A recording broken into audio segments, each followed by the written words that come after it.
If you've ever wished you could duplicate a Jira task in just a few clicks, whether to save time, reuse structure, or assign similar work, then this video is exactly what you need.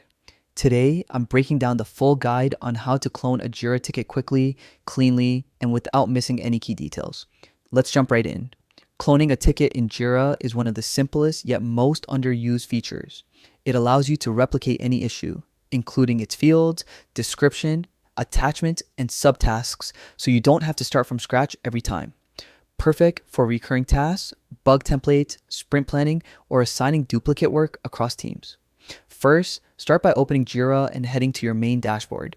Make sure you're logged into the workspace where the issue exists. From here, look at the left-hand menu and select Projects, then choose the specific project where your task is located. This will take you into the project's dedicated workspace where all its issues are organized. Inside the project, go to Issues. You can scroll through the list if you already know where the ticket is, or use the search bar to quickly locate it by name or ticket ID.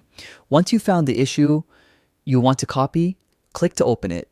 At the top right corner of the issue window, you'll see the familiar 3-dot ellipsis menu. This is where Jira keeps many of its hidden shortcuts. Click on it, and from the drop-down, select Clone. This opens the cloning dialog box. Now, this is the important part. Jira will automatically carry over the original ticket summary, description, and fields, but you're free to adjust anything you want. Update the summary if needed, choose an assignee if the task is meant for someone new, and confirm the reporter, which usually remains the same as the original. Once everything looks good, simply hit clone. And that's it. You've successfully created a brand new ticket that mirrors the original.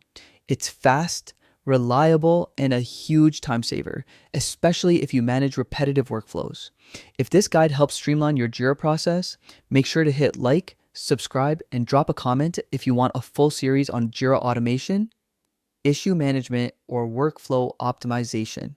Thanks for watching, and I'll see you in the next one.